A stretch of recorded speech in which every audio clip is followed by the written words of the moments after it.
एक नास्तिक आदमी था, तो वो बड़ा तर्क देता था। कुछ होते हैं ना, उनको तर्क की बड़ी आदत होती है, हर जगह अपना एजेंडा घुसा देते हैं, अपनी खुद के विचारधारा घुसा देते हैं। कुछ चीज़ें ना तर्क से परे होती हैं, कई चीज़ों में तर्क नहीं करना चाहिए। अब बताओ, आपके पिता हैं, इस बात पर कभी आपने तर्क की अपनी माँ से कि हम कैसे मान ले हमारे पिताजी हैं? नहीं करते ना। कभी माता से डीएनए प्रूफ मांगा कि पहले हमें दिखाओ तब हम मानेंगे पिताजी? नहीं, वहां तर्क नहीं, अब भरोसा। माता ने कह दिया तेरे पिता हैं, बस। भगवान में भी तर्क नहीं होना चाहिए, हर जगह तर्क, हर जगह तर्क। तो एक वो नास्तिक आदमी था, उसने अपना एक मित्र और संग ले लिया और बोला चलो हम सारी दुनिया में शोध करेंगे। शोध किस चीज का करेंगे? बोले भगवान, जिसको लोग कहते हैं बड़ा बुद्धिमान है, हम दोनों मिलके सारी दुनिया में घूमेंगे और ये पता करेंगे भगवान ने प्रकृति में कहाँ कहाँ कौन कौन सी गलतियां की हैं। भगवान को चैलेंज कर रहे कि भगवान ने कौन कौन सी गलती करी है, ये हम खोज करेंगे। तो खोज चालू हो गई दोनों की। एक पेन पेपर लेकर के, एक डायरी लेकर के चल पड़े। किसकी गलती खोजने? भगवान की। जिन्होंने उनको बनाया, जिन्होंने उनको बुद्धि दी, उन्हीं भगवान की क्या क्या गलती है खोजने निकल पड़े। तो दोनों खोजते खोजते कहाँ पहुँचे? दोनों खोजते खोजते गांव के पास पहुँचे।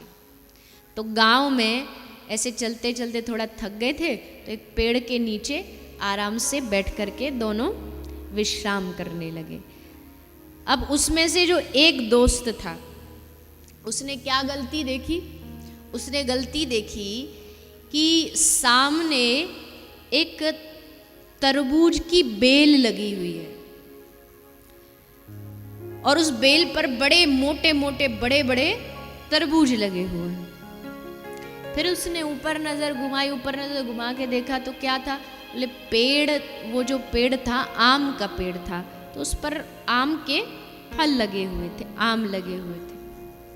तो जैसे उसने ऊपर देखा और फिर तरबूज को देखा, तुरंत बोला मिल गई पहली गलती। तो दूसरा दोस्त पेन पेपर लेके तैयार हो गया। बोला हाँ जी बताओ, हम लिखने को तैयार है, कौन सी गलती? बोले भगवान की गलती ये है, पहली ये लिखो कि भगवान को दुनिया बनानी नहीं आई। बोले कैसे नहीं आई जी? बोले इतना बड़ा पेड़ और उस पर इतना छोटा सा फल आम का, और ये इतनी पतली सी छोटी सी बेल और इस पर इतना बड़ा तरबूज, तो ये तो गलती हो गई ना, बड़े पे बड़ा छोटे पे छोटा ऐसे लगाना चाहिए था भगवान को। तो दूसरा बोला वाह क्या आविष्कार है, क्या सोच है आपकी, क्या बढ़िया सोच हो आप, एक नंबर।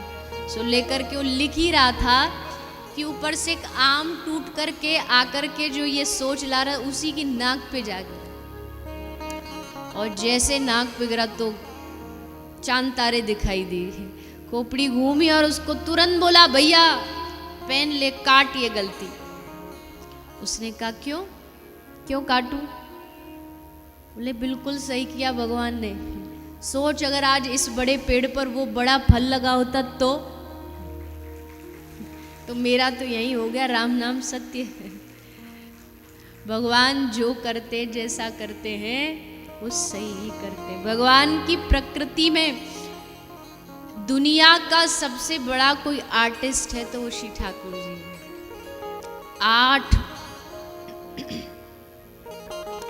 8 अरब लोग हैं दुनिया में, सबकी शक्ल अलग, सबका डीएनए अलग, सबकी फिंगरप्रिंट अलग, सबकी चाल ढाल अलग, सबकी विचारधाराएं अलग। भगवान की प्रकृति को कभी चैलेंज नहीं करना।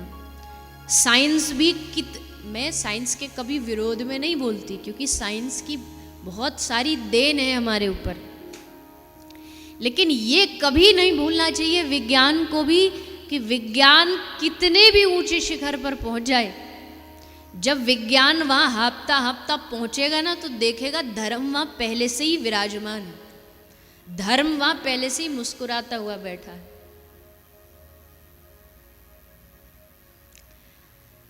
आजकल एक नया दावा करते हैं साइंटिस्ट कि एक समय आएगा हम मौत पर विजय प्राप्त कर लेंगे। असंभव। ये प्रकृति में ब्रह्मा जी, इंद्र जी, देवता जी, ये जितने हैं इन सब की भी आयु निश्चित है। ब्रह्मा जो सृष्टि के सृजन करता उनकी अपनी आयु है, तो कहां से मृत्यु को कोई टाल सकता है? अंत सबका होना। जन्म, मृत्यु, जरा, व्याधि, ये चार चीजों को आप कभी खत्म नहीं कर सकते। कोई अगर इन चार चीजों को खत्म करने का आपको दावा कर रहा है ना, तो अभी जैसा मैंने कहा मतलब वहां गड़बड़ है। कोई ये दावा करे हम आपको जन्म मृत्यु से बचा लेंगे, नहीं हो सकता। कोई आपको ये दावा करे हम तुम्हारी बीमारियां दूर कर देंगे, नहीं हो सकता। कोई कहे हम तुमको बुढ़ापे से बचा लेंगे, ये भी नहीं हो सकता। बुढ़ापे से बचाने के लिए डॉक्टर्स नई पता नहीं क्या सर्जरी आजकल होती है।